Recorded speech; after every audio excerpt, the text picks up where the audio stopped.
In this video, we have learned about continuity at a point. যে ভিডিওটোৰ যোগেদি আমি কি শিকিম যে যিকোনো এটা পইণ্টত কণ্টিনিউটিটো কেনেকৈ চেক কৰা হয়। তো খুবেই এটা ইম্পৰ্টেণ্ট বস্তু। এইটো যদি কনচেপ্ট আমাৰ ক্লিয়াৰ হয়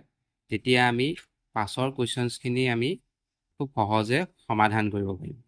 তো আমি ডেফিনেশ্যনটো এবাৰ চাই লওঁ। A function f x is continuous at a point x is equal to c. যে মই চি নামৰ এটা পইণ্ট ল'লোঁ, সেই পইণ্টটোত ফাংচন এটাৰ কণ্টিনিউৱাছ বুলি কেতিয়া কোৱা হ'ব, যেতিয়া প্ৰথম কেছটোত কি হ'ব লাগিব, আমি সেই পইণ্টটোত আমি লিমিট উলিয়াম, লিমিটটো এক্সিষ্ট কৰিব লাগিব। যে limit x tends to C F of x exist হ'ব লাগিব, মানে ইয়াৰ মান আমি পাম, লিমিটৰ মান আমি পাব লাগিব। আৰু দ্বিতীয় কেছটোত কি হ'ব লাগিব, যে যিটো আমি লিমিটৰ মান পালোঁ আৰু সেই চি পইণ্টটো ফাংচনটোত ডাইৰেক্ট বহালে যিটো ভেলু ওলাব, এই দুয়োটা মান যদি একে হয় তেতিয়া আমি ফাংচনটোক কণ্টিনিউৱাছ বুলি ক'ম। যে ডেফিনেশ্যনটো আকৌ এবাৰ চাই লওঁ। যে function f x is continuous at a point x is equal to c if limit x tends to C F x exist and limit x tends to C F x is equal two F of C. তো এই দুইটা cash যেতিয়া satisfy কৰিব তেতিয়া আমি function এটাক এটা পইণ্টত continuous বুলি ক'ব পাৰিম। বা আমি লিমিট এক্সিষ্টটোক আমি এনেধৰণেও লিখিব পাৰোঁ যে left hand limit is equal two right hand limit হ'ব লাগিব। কালি ক্লাছত আমি ডিছকাছ কৰিছোঁ ইতিমধ্যে যে লেফ্ট হেণ্ড লিমিট আৰু ৰাইট হেণ্ড লিমিট সমান হোৱা মানে লিমিট এক্সিষ্ট কৰিব, আৰু সেই লিমিটৰ ভেলুটোৰ লগত সেই পইণ্টটোত ফাংচনটোৰ যিটো ভেলু হয় সমান হয়, যদি তেতিয়া এই তিনিওটা যদি সমান হয় তেতিয়াও আমি ফাংচনটোক কণ্টিনিউৱাছ বুলি ক'ব পাৰিম। হয়, কিছুমান কেছত আমি ডাইৰেক্ট লিমিট উলিয়াব পাৰিম, লেফ্ট হেণ্ড লিমিট আৰু ৰাইট হেণ্ড লিমিট উলিয়াব নালাগে। তো লিমিটৰ ভেলুটোৰ লগত সেই পইণ্টটোত ফাংচনটোৰ ভেলু সমান হ'ব লাগিব। আৰু যদি লেফ্ট হেণ্ড লিমিট আৰু ৰাইট হেণ্ড লিমিট উলিওৱা, লেফ্ট হেণ্ড লিমিট আৰু ৰাইট হেণ্ড লিমিট সমান হ'ব লাগিব, আৰু লগতে সেই পইণ্টটোত ফাংচনটোৰ ভেলু যদি সমান হয় তেতিয়া আমি ফাংচনটোক কণ্টিনিউৱাছ বুলি ক'ব পাৰিম। তো এই কণ্ডিশ্যনকেইটা আমি ইউজ কৰি ইয়াৰ কুৱেশ্যনছবিলাক আমি অতি সহজে সমাধান কৰিব পাৰোঁ। এতিয়া চাওঁ ডিছকণ্টিনিউৱাছ কেতিয়া হয়, মানে ফাংচন এটা কণ্টিনিউৱাছ কেতিয়া নহয়। প্ৰথম কণ্ডিশ্যনটো হৈছে যে যদি লেফ্ট হেণ্ড লিমিট আৰু ৰাইট হেণ্ড লিমিট আমাৰ সমান নহয়, এই দুইটা ভেলু যেতিয়া সমান নহয় তেতিয়া ফাংচন এটাক আমি কি বুলি ক'ম, ডিছকণ্টিনিউৱাছ, মিনছ নট কণ্টিনিউৱাছ বুলি আমি ক'ব পাৰিম। নাইবা এনেকুৱা হ'ব পাৰে যে লেফ্ট হেণ্ড লিমিট আৰু ৰাইট হেণ্ড লিমিট সমান হ'ল আৰু সেই মানটোৰ লগত কিন্তু সেই পইণ্টটোত ফাংচনটোৰ ভেলুৰ লগত সমান নহয়, তো তেনেকুৱা ক্ষেত্ৰতো আমি ফাংচনটোক কণ্টিনিউৱাছ নহয় বা ডিছকণ্টিনিউৱাছ বুলি ক'ব পাৰিম। ক্লিয়াৰ হৈছেনে? যে প্ৰথম আকৌ এবাৰ চাই লওঁ ডেফিনেশ্যনটো। এই function f x is said to be continuous at a point x is equal to c if limit exist and the value of the limit is equal to the value of the function at that point. Otherwise, we can say left hand limit is equal to right hand limit and this value is also equal to the value of the function at a point C. এইকেইটা condition follow' কৰিলে ফাংচনটোক আমি continuous ক'ম। ডিছকণ্টিনিউৱাছ কেতিয়া ক'ম, যেতিয়া left hand limit আৰু right hand limit সমান নহয় তেতিয়া ডিছকণ্টিনিউৱাছ ক'ম। 2 নম্বৰ কেছটোত কি হ'ব পাৰে, লেফ্ট হেণ্ড লিমিট আৰু ৰাইট হেণ্ড লিমিট সমান হৈছে কিন্তু ফাংচনটোৰ সেই পইণ্টটোত ভেলুটোৰ লগত সমান হোৱা নাই, তো তেনেকুৱা ক্ষেত্ৰতো আমি ফাংচনটোক ডিছকণ্টিনিউৱাছ বুলি ক'ব পাৰিম।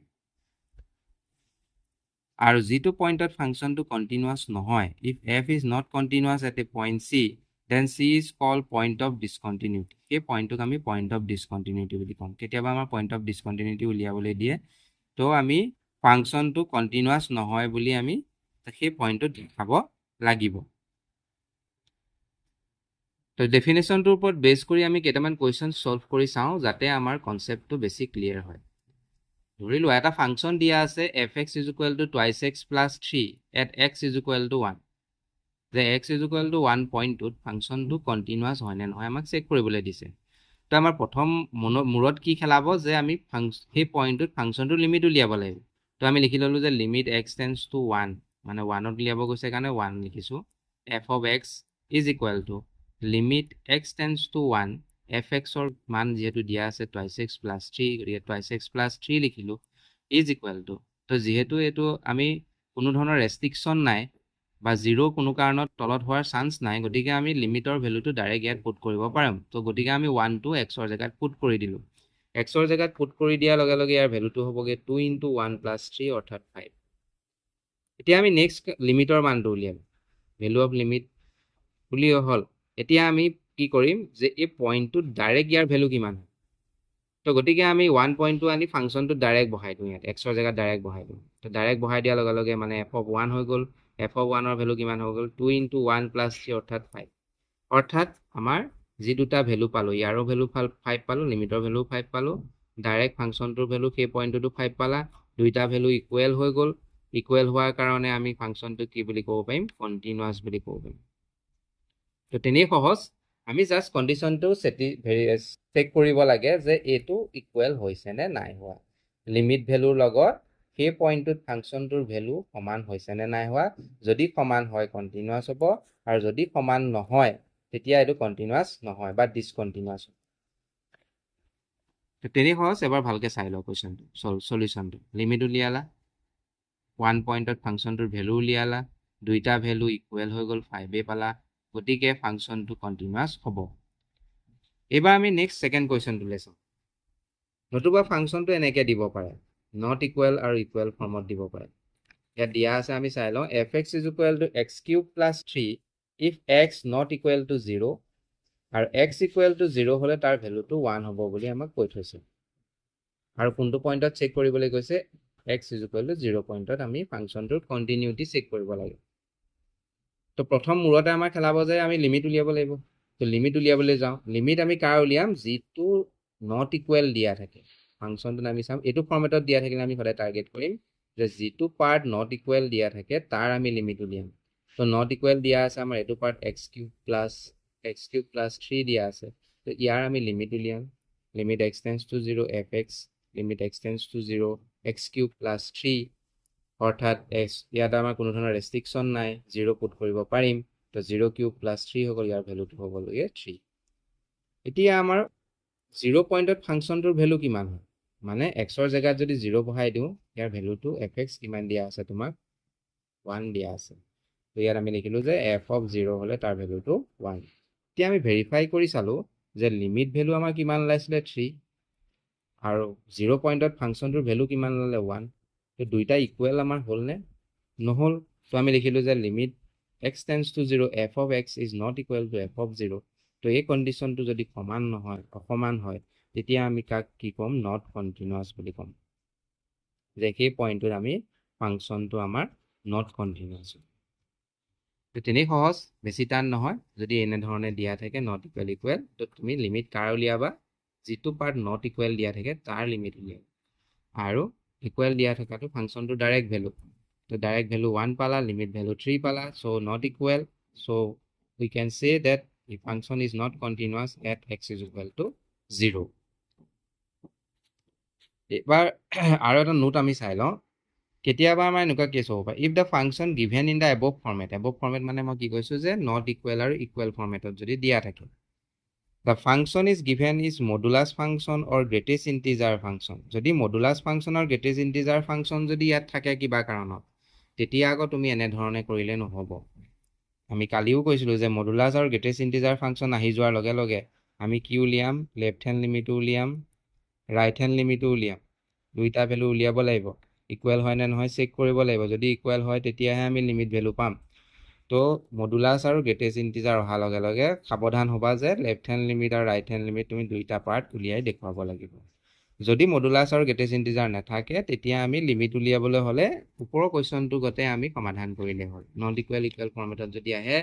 মডুলাস আৰু গ্ৰেটেষ্ট ইন্টিজাৰ ফাংচনো যদি নাথাকে তেতিয়া আমি এই ধৰণেই কৰিম থাকিলেহে খালি আমি লেফট হ্যান্ড লিমিট আৰু ৰাইট হ্যান্ড লিমিট উলিয়াম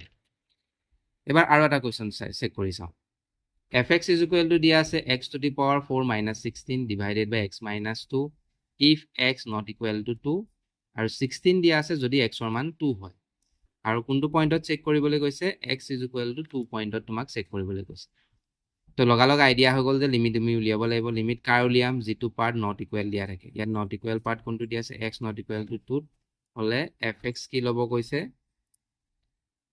এইটো ল'ব কৈছে x to the power 4 minus 16 divided by x minus 2 তো নট ইকুৱেল আৰু ইকুৱেল দিয়া আছে নট ইকুৱেল পাৰ্টটো আমি লিমিট উলিয়াব লাগিব ফাংচনটো কি দি আছে x to the power 4 minus 16 divided by x minus 2 তো আমি limit উলিয়ালো x tends to 2 fx x tends to 2 fx ৰ জায়গাত হেতু লিখিলা x to the power 4 minus 16 divided by x minus 2 x to the power 4 minus 2 to the power 4 divided by x minus 2 তো আমি এটা formula পাইছিলো যে কালি আমি discuss কৰিছিলো যে যদি তোমাৰ এই ফৰ্মটোত থাকে ডাইৰেক্ট ৰিজাল্ট লিখিব পাৰিবা যে limit x tends to a x to the power n minus a to the power n divided by x minus a এনে ধৰণৰ যদি প্যাটাৰ্ণত পোৱা এই ৰিজাল্ট ডাইৰেক্ট লিখিব পাৰি n into a to the power n minus 1 তো এই ফৰ্মুলাটো আমি ইউজ কৰিম ইয়াতো আমি যদি চাওঁ এই ফৰ্মেটটো দিয়া আছে x to the power 4 minus 2 to the power 4 divided by x minus 2 এই জায়গাত আছে 2 এই জায়গাত 2 আছে n ৰ জায়গাত 4 আছে তো n a to the power n minus 1 অৰ্থাৎ 4 2 to the power 4 minus 1 অৰ্থাৎ এটো ক্যালকুলেট কৰিলেগে আমি পামগে 32 মানে লিমিট ভ্যালু কি পালা ফাংশনটোৰ 32 পালা আৰু যেহেতু আমি 2 পইণ্টটো চেক কৰিব লাগে 2 পইণ্টত তাৰ ডাইৰেক্ট ভ্যালু কিমান আছে ইয়াত চাওঁ ফাংশনটো দি আছে যে 2 হলে কি হ'ব তাৰ ভ্যালুটো 16 হ'ব ইয়াত কোৱেশ্চনটোতে উল্লেখ কৰি আছে ডাইৰেক্ট ভ্যালু আমি কি পালো 16 দিয়া আছে লিমিট ভ্যালু পালা 32 দুইটা মান আমাৰ সমান নহয় তো সমান নহলে আমি কি কম not continuous not equal লিখিছো সমান নহয় তো function is not continuous at x is equal to 2 তেনি সহজ next আমি চাও test of continuity of the function at origin fx is equal to mod x by x x not equal to 0 1 হ'ব x is equal to 0 এটো তোমাৰ not equal 0 আৰু equal not equal আৰু equal ফৰ্মেটত তোমাক দিয়া আছে তো মডুলাস ফাংশন অহা লগে লগে সাৱধান হৈ যাবা মডুলাস হলে ইয়াৰ বিহেভিয়াৰটো বেলেগ হৈ যায় mod x টো আমি কি লিখিব পাৰো - x লিখিব পাৰো যদি x less than 0 হয় mod x টো তুমি plus x লিখিব পাৰিবা যদি x greater than 0 হয় এতিয়া আমি ইয়াৰ ৰিজাল্টটো ক্লিয়াৰ চাওঁ mod x by x যদি লোৱা x less than 0 যদি হয় তে - x লিখিবা - x by x তো ইয়াটো পালা -1 কেতিয়া হ'ব -1 যেতিয়া x less than 0 আৰু mod x by x ৰ ভ্যালু উলিয়ালা x by x মানে greater than 0 হলে plus x হ'ব তো +1 পালা কেতিয়া হ'ব যেতিয়া x greater than 0 হ'ব আৰু equal to 0 হলে তাত 1 তো ফাংশনটো যদি আমি ৰিডিফাইন কৰি লওঁ কেনেকুৱা হৈ যাব ফাংশনটো fx is equal to -1 x less than 0 fx is equal to +1 x greater than 0 fx is equal to 1 x is equal to 0 তো এইকিটা আমি পাই গলো তো এতিয়া আমি left less than greater than ফৰ্মত আহিলে আমি লেফট হ্যান্ড লিমিট আৰু ৰাইট হ্যান্ড লিমিট উলিয়াও লেফট হ্যান্ড লিমিট উলিয়ালা 0 পইণ্টত উলিয়াবলৈ কৈছে গতিকে ওপৰত 0 মাইনাস চিন্তা দি দিলা f of x 0 মাইনাস দিলে আমি ফটাই বুজো যে x ৰ ভ্যালু 0 তকৈ সৰু 0 তকৈ সৰু হলে আমাৰ কোনটো লম -1 লম ইয়াত -1 লৈছো তো ইয়াত আমাৰ x জাতীয় কোনো টাৰ্ম নাই গতিকে ইয়াৰ ভ্যালুটো ফিক্সে থাকিলে -1 right hand limit আমি উলিয়ালো x tends to 0 plus f of x 0 plus হলে x greater than 0 বুজায় তো greater than 0 হলে ইয়াৰ ভ্যালুটো কি দিয়া আছে 1 তো ইয়াত 1 বহালা এটো চেঞ্জ নহয় যিয়ে মান পুট নকৰা গতিকে ইয়াৰ ভ্যালুটো 1 থাকিল তো আমি দেখিলো যে লেফট হ্যান্ড লিমিটত -1 ললে ৰাইট হ্যান্ড লিমিটত +1 হ'ল মানে লেফট হ্যান্ড লিমিট আৰু ৰাইট হ্যান্ড লিমিট তোমাৰ সমানেই নহল সমান নহলে ফাংশনটো আমি কন্টিনিউয়াস নহয় বুলি কওঁ তো f is not continuous at x is equal to 0 এবাৰ আমি আন এটা কোৱেশ্চন সলভ কৰি চাওঁ if fx is equal to sin 3x by x when x not equal to 0 1 when x is equal to 0 তো এটো আমাৰ not equal to 0 আৰু equal to 0 মানে not equal আৰু equal ফৰ্মেটত দিয়া আছে তো তুমি ডাইৰেক্ট ইয়াত মডুলাস যেহেতু নাই বা গ্ৰেটেষ্ট ইন্টিজাৰ নাই গতিকে ইয়াৰ তুমি লিমিট ভ্যালু কোৰ পৰা উলিয়াবা যেটো পাৰ্ট not equal দিয়া আছে তো ইয়াত fx কি দি আছে sin 3x divided by x তো fx is equal to এনেকে লিখি ললা limit x tends to 0 fx limit x tends to 0 sin 3x by x এতিয়া আমি কালি এবাৰ ক্লাসটো যদি ৰিৱাইন্ড কৰো আমি কৈছিলো যে যদি ইয়াত যেটো সংখ্যা থাকে তলতো হেতু সংখ্যা থাকিব লাগিব মানে sin 3x by 3x হলে আমি 1 লিখিব পাৰিম তো ইয়াত 3 টো নাই গতিকে 3 টো মই আনি লব লাগিব so sin 3x by 3x লিখি দিলো তো 3 টো আনিলে নহব তাক আকৌ নাইকিয়া কৰিব লাগিব নাইকিয়া কৰিবৰ কাৰণে into 3 এটা মই লগাই দিম অৰ্থাৎ এই পাৰ্টটোৰ তোমাৰ according to the formula কি হৈ যাব 1 আৰু লগত থাকিলে 3 1 into 3 আৰু ভ্যালুটো হ'বগে 3 তো তেনি সহজ জাস্ট আমি কনসেপ্টটো ইউজ কৰিব লাগে আগৰ লিমিটৰ কনসেপ্টখিনি যে ইয়াত sin 3x আছিল গতিকে তলত যদি মই কিবা কাৰণত 3x লিখি লব পাৰো ইয়াৰ ৰিজাল্টটো 1 লিখিব পাৰিম গতিকে মই 3x বনাই পেলালো ইয়াক 3x কৰাৰ কাৰণে 3 এটা দিব লগা হ'ল A পাৰ্টটো আমাৰ হ'ল answer 1 according to the formula তো into 3 অৰ্থাৎ ইয়াৰ লিমিট ভ্যালু 3 পালা এতিয়া চাও 0 পইণ্টত ফাংচনটোৰ ভ্যালু কিমান মানে f of 0 কিমান f of 0 মানে x ৰ জায়গা যদি 0 পুট কৰো ইয়াৰ ভ্যালুটো কি হ'ব 1 ওলাব বুলি কোৱেশ্চনটোতে উল্লেখ কৰা আছে তো f of 0 1 হৈ গল লিমিট ভ্যালু হ'ল 3 ফাংচনটোৰ ভ্যালু হ'ল 1 দুইটা ভ্যালু আমাৰ সমান নহয় সমান নহলে ফাংচনটো আমি কি ক'ব পাৰিম it is not continuous at x is equal to 0 এবাৰ আমি আন এটা কোৱেশ্চন সলভ কৰি চাওঁ so that fx is equal to x minus mod x divided by 2 x not equal to 0 1 x is equal to 0 এইটো আমাৰ not equal আৰু equal ফৰ্মেটত আছে কিন্তু আমি দেখিছো যে মডুলাস x আছে তো মডুলাস x থাকিলে ইয়াক আমি দুই ধৰণে লিখিব পাৰো গতিকে লেফট হ্যান্ড লিমিট আৰু ৰাইট হ্যান্ড লিমিট আমি দুইটা পাৰ্ট উলিয়াব লাগিব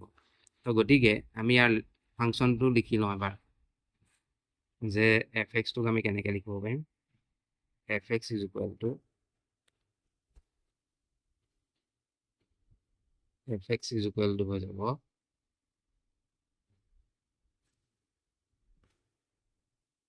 fx is equal to তুমি পাবাগে ইয়াক আমি দুই ধৰণে লিখিম x minus mod x ৰ ভ্যালু আমাৰ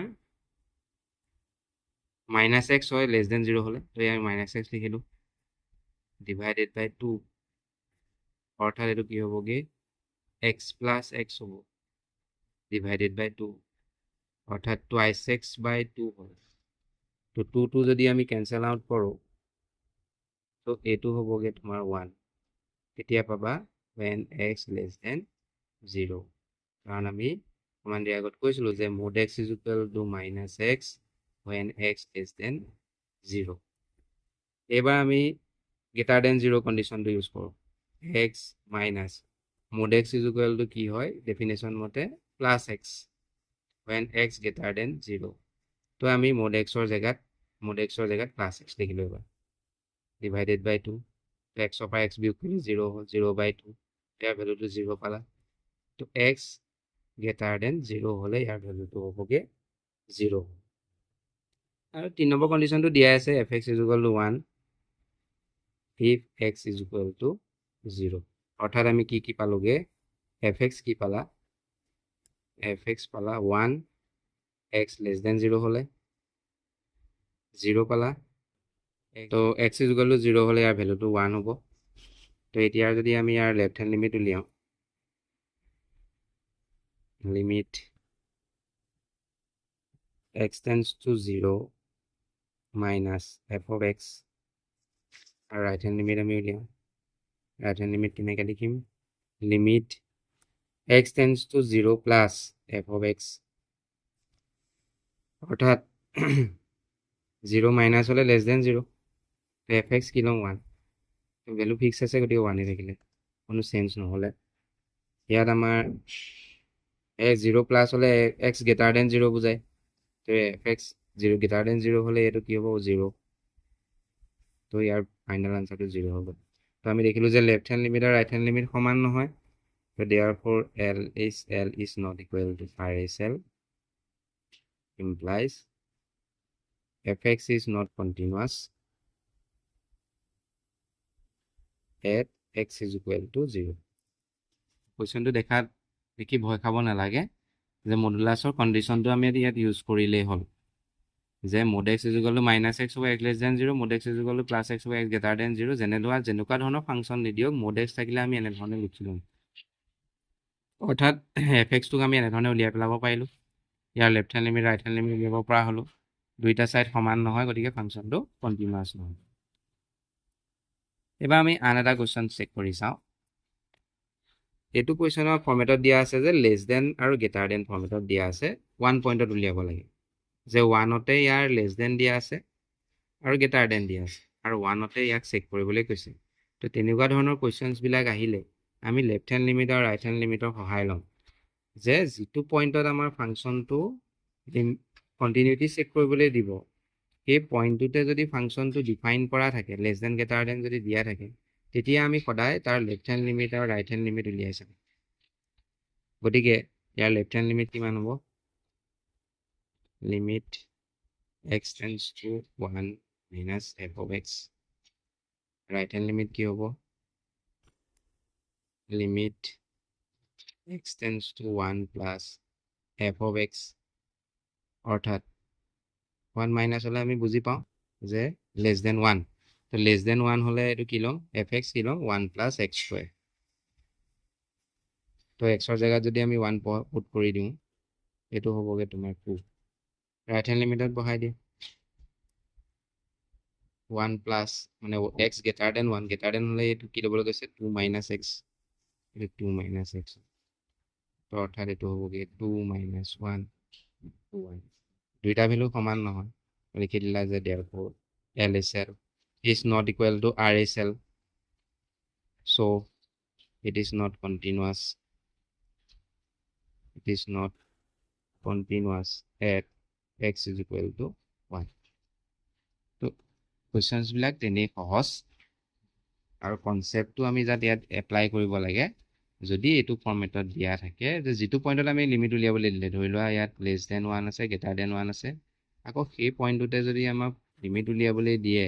তেতিয়া আমি দুইটা সাইড উলিয়াই দেখুৱাব লাগিব আৰু দুইটা সাইড সমান হলেহে আমাৰ কন্টিনিউয়াস হ'ব তো একে ধৰণে তোমালোকে এই কোৱেশ্চনটো সলভ কৰি চাবা ইয়াতো তোমাক দিয়া আছে যে 3fx = 3x - 2 less than 0 x plus 1 greater than 0 less than 0 মানে 0 তে তোমাক less than greater than দিয়া আছে আৰু 0 তে তোমাক কন্টিনিউটি চেক কৰিবলৈ দিছে তো গতিকে তুমি কি উলিয়াই ল'ব লাগিব লেফট হ্যান্ড লিমিট আৰু ৰাইট হ্যান্ড লিমিট তুমি দুইটা সাইড উলিয়াই দেখুৱাব লাগিব আৰু চেক কৰি চাবা যে দুইটা সাইড ইকুৱেল হয় নে নহয় যদি ইকুৱেল হয় তেতিয়াহে আমি প্ৰসিড কৰিম যে 0 ত ফাংচনটো ডাইৰেক্ট ভ্যালু কিমান প্ৰথম আমি চাম এটা ইকুৱেল হয় নে নহয় ইকুৱেল হয় নে নহয় চেক কৰি চাবা যদি ইকুৱেল হৈ যায় কিবা কাৰণত তেতিয়া তুমি চাবা যে ডাইৰেক্ট 0 বহালে ফাংচনটোৰ ভ্যালু সমান হৈছে নে নাই যদি সমান হৈছে তেতিয়াহে কন্টিনিউয়াস হ'ব আৰু যদি কিবা কাৰণত এটো প্ৰথম অৱস্থাতে নট ইকুৱেল হৈ গ'ল তেতিয়া ই কন্টিনিউয়াস নহয় বুলি লিখি দিলে হ'ল আৰু যদি সমান হৈ যায় তেতিয়া এই পাৰ্টটো আমি আকৌ উলিয়াই চেক কৰি চাব লাগিব যে 0 ত ইয়াৰ ভ্যালুটো কিমান তো ইয়াত আমাৰ দুটা কেস দিয়া আছে x = 0 আৰু x less than 0 x = 0 ত আমাৰ কি হৈছে 3x - 2 তো ইয়াত যদি মই 0 বহাই দিওঁ এটো হ'বগে 1 তো 0 তাৰ ভ্যালুটো 1 তেনে ধৰণে ক্যালকুলেট কৰি চাবা কোৱেশ্চনটো তো আমাৰ টাৰ্গেট হ'ল যে আমি অকল টেক্সটবুকৰ কোৱেশ্চন কিটা কৰিব পাৰিলে নহব আমি জাস্ট কনসেপ্টটো যিকোনো কোৱেশ্চনত এপ্লাই কৰিব লাগিব কাৰণ আজিকালি কোৱেশ্চন পেপাৰ বিলাকৰ প্যাটাৰ্ন বিলাক সলনি হৈছে কেনেকুৱা ধৰণৰ কোৱেশ্চনছ আহে ঠিক নাই গতিকে আমি সকলো প্ৰকাৰৰ কোৱেশ্চনছৰ কাৰণে আমি ৰেডি থাকিব লাগিব তেনে সহজ যিয়ে ফাংচন দিয়া নাথাকক less than greater than ফৰ্মেটত দিয়া থাকিলে আৰু সেই পইণ্টটোতে যদি লিমিট উলিয়াবলৈ দিয়ে কন্টিনিউটি চেক কৰিবলৈ দিয়ে তেতিয়া তুমি দুইটা সাইড উলিয়াই দিব আৰু যদি নট ইকুৱেল দিয়া থাকে আগৰ কোৱেশ্চন কিটা যদি চাও যদি নট ইকুৱেল দিয়া থাকে তেতিয়া নট ইকুৱেল পাৰ্টটোৰ লিমিট উলিয়াবা আৰু ইকুৱেল পাৰ্টটোৰ ভ্যালুটোৰ লগত চেক কৰি চাবা দুইটা ভ্যালু সমান হলেহে কন্টিনিউয়াস হ'ব ইয়াত সমান হোৱা নাই গতিকে কন্টিনিউয়াস নহয় তো এনে ধৰণে আজি ভিডিওটোত আমি শিকিবলৈ চেষ্টা কৰিলো যে এটা পইণ্টত ফাংচন এটা কন্টিনিউয়াস কেনেকৈ চেক কৰিম তো তোমালোকে ভিডিওটো চাই বুজিবলৈ চেষ্টা কৰিবা যদি কিবা অসুবিধা পোৱা নেক্সট ক্লাছত আমি ডিসকাস কৰিম